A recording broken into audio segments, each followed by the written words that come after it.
You have found us. This is Real Estate Radio with Damon Gutierre. Damon Gutierre and Associates Realtors, powered by Real. And Real is your brokerage, right? That's right. And this is a show all about real estate. We're talking about listings. If you're interested in listing your home with Damon, go to listwithdamon.com. Damon is the #1 real estate agent for homes sold in Roanoke, Lynchburg NRV, meaning what? What does that mean? That we have sold more houses in those locations than anybody else. Yeah, more homes than anyone else. And you are top 25 in the nation for real, right? Correct. Which means you've got an agent that has, on average, sold a home every single week of the year. That's different. So I've got 3 agents this year that have averaged a house every single week. But no, top 25 for real means that our team in the Real organization, which has 30,000 agents, our team is in the top 25 for units sold. You outproduce all the other agents in Real. Correct. Yeah. Top 25, man. That's legit. Congratulations. So listwithdamon.com is how you reach them. Listwithdamon,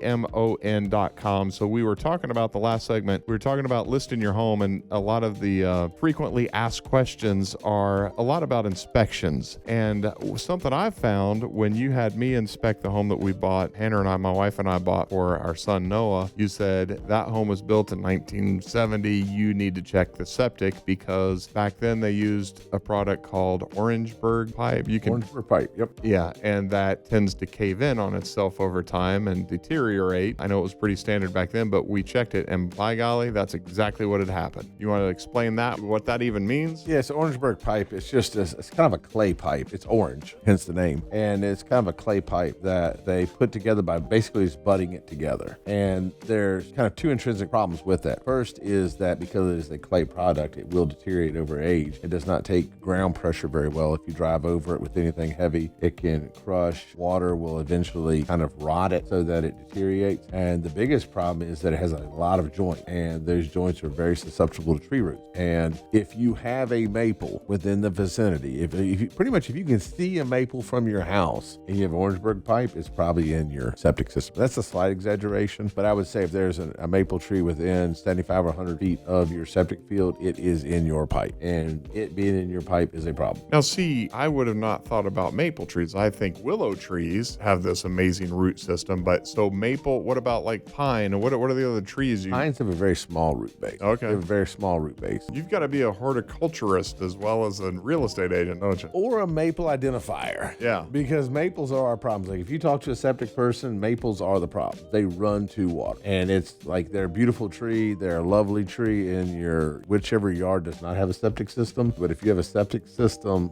maple is your enemy. Do you get rid of it? If it's anywhere in the vicinity of your septic system, absolutely. There's no fixing it. You just have to get rid of it. But that's the thing is you can cut the tree down, but the root system remains. How do you kill out the roots? You got to hire somebody to do that? One of 2 things. One, I'd scope the lines. I'd send a camera down the lines to find out what it does look like. If it's not bad, Lowe's does sell a poison that you can flush down the drains that will kill the roots. That means they're still there. Eventually they'll rot out. Or you can actually route them out. And the only problem is if we go back to Orangeburg again, routing out in Orangeburg, it can be done. It's just got to be done very carefully. Well, you had me call a company and they came out. Again, we'll keep all the names off the air, but the company came out. They did a fantastic job, but they got rid of all the Orangeburg pipe. They had to redo the distribution box, and I think the actual septic tank was fine, which is typically concrete. Correct. The distribution box is normally where your issues occur. Yeah.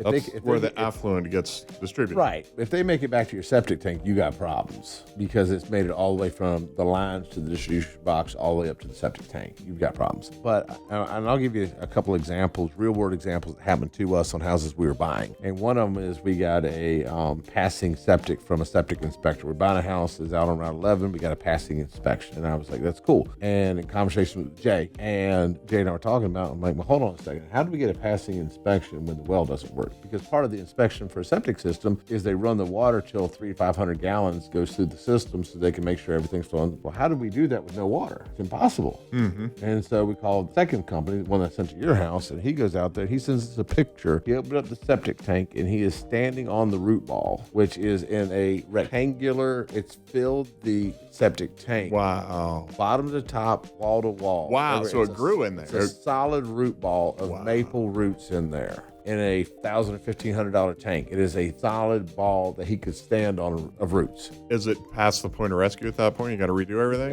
Everything had to be redone. Wow. Yeah, so we walked from that house. It's a whole nother set of problems because you have to get perk tests again. And some of the houses that have septic systems were pre-perk tested. You can't get a perk test, and then you got to engineer system. It's a whole can of worms. Second situation, this time we called this company. First time went out is off Plantation Road. He went out there and same situation. The septic tank was full of root ball, was wall to wall, and that one was a very small lot. You could not do a septic in. Sewer was not available, and so we walked from that because there's just nothing you can do with that house. And I would tell you, it's like people don't want to spend the money to do a septic inspection, and I mean, like, no pun intended, it's a poopy problem, and nobody, like, if it doesn't go out, it stays in. So if you hit the flush and it can't go out, it's going to come right back into your house. Yeah. If you've never had a septic backup, I can tell you it's a horrible problem. We'll make a caveat real quick. If you have a septic system or sewer system, you should always have septic sewer backup insurance. It's very cheap. It's like $12 to $15 a year in the insurance policy. It will save you thousands and thousands in cleanup fees and nastiness. Is that something you tell people when they list their home? Every single time. Okay. No, we tell them when they buy their house. Every single time. Or when they buy, yeah. It's actually in our disclosure that we have. It's our company disclosure telling them they should get septic sewer backup coverage because it is a stinky, nasty problem. And either you pay somebody to clean it up or you clean it up. And nobody likes cleaning up feces. Yeah, it's amazing to me the stuff that you know. I remember a time when we had our lake house when I walked in and I was like, why does it smell like sewer gas? I smell sewage gas. And you said, and I remember this like it was yesterday, run your water in the sink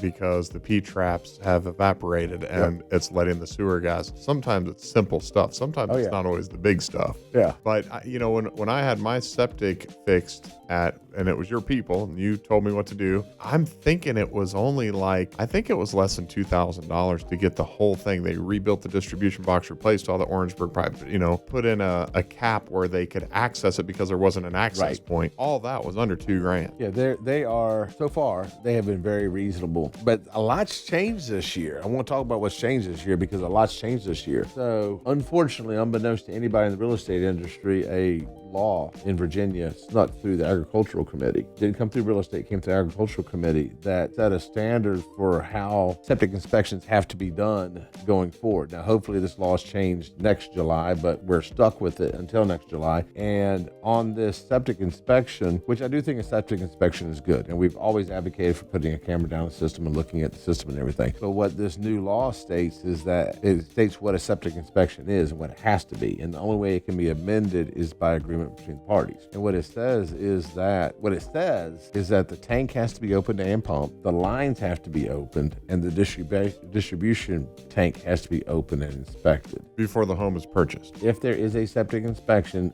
that's what it must entail. The problem with that is that opening up lines is unreasonable. Like, you're not digging lines up. It's unreasonable. You can send cameras down lines. You don't need to dig them up, okay? It's also that's what that means? That you have to open the ground and get to open the ground. Wow, okay. And that's unreasonable. So that's a law. So legally, you have to do that. Legally, it has to be done if there's a home inspection, unless there's agreement by the parties. Oh, gotcha. I understand. Okay. So how this law came about is wacky. So the Virginia Septic Association or whatever it's called, they came up with this law. They drafted it. They sent it to the agricultural committee, and in doing so, they bypassed all of the checks and balances that would normally happen. The law is, and anybody wants to read it, I can send it to them. It's totally crazy. It actually says that the septic inspector can no longer say that it passes or fails. They're not legally allowed to say it passes. They're not legally allowed to say it fails. They have to give an evaluation, but I really don't know what the evaluation is because you can't say it passes, you can't say it fails. Yeah. Which takes all liability away from the inspector.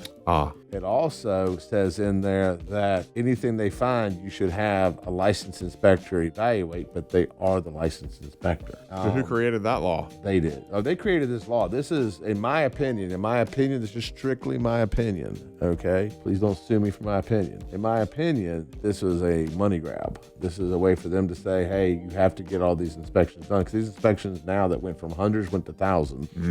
And not only did they go to thousands, but there's no liability for the inspector whatsoever. Gotcha. Because they cannot say it passed, they cannot say it failed. They just give you a report on what they find. But I don't know how you're supposed to know if it failed or not, because they can't tell you it failed. They can't give you a grade. They can't say a 1 out of 10 is a 6 or a 9, or they can't do anything. They just give you a report with status. So this just got passed at the beginning of the year? It got passed. It snuck through the committee in, I think, April. Nobody knew about it until late May, when all of a sudden it's like, uh-oh. And in Virginia, the legislature was out of session. They refused to come back in session to address it, so it will not be addressed until next spring to go into law next July 1st. Wow. So are people pretty amenable to agreeing to bypass that law? Everybody's just trying to figure it out right now. Yeah. And the inspection can only be done by a licensed, I don't have the law in front of me. It's a licensed inspector or a licensed, basically it's an installer. It's not the word, but it's an installer. And so who used to be able to do them has been trimmed down from many to few. And then there's some people that are just older, they're not going to do it. They're not going to go through all the rigmarole that they have to do it. They just said, I'm not doing it. And so our options for inspectors have been greatly reduced. The company did yours,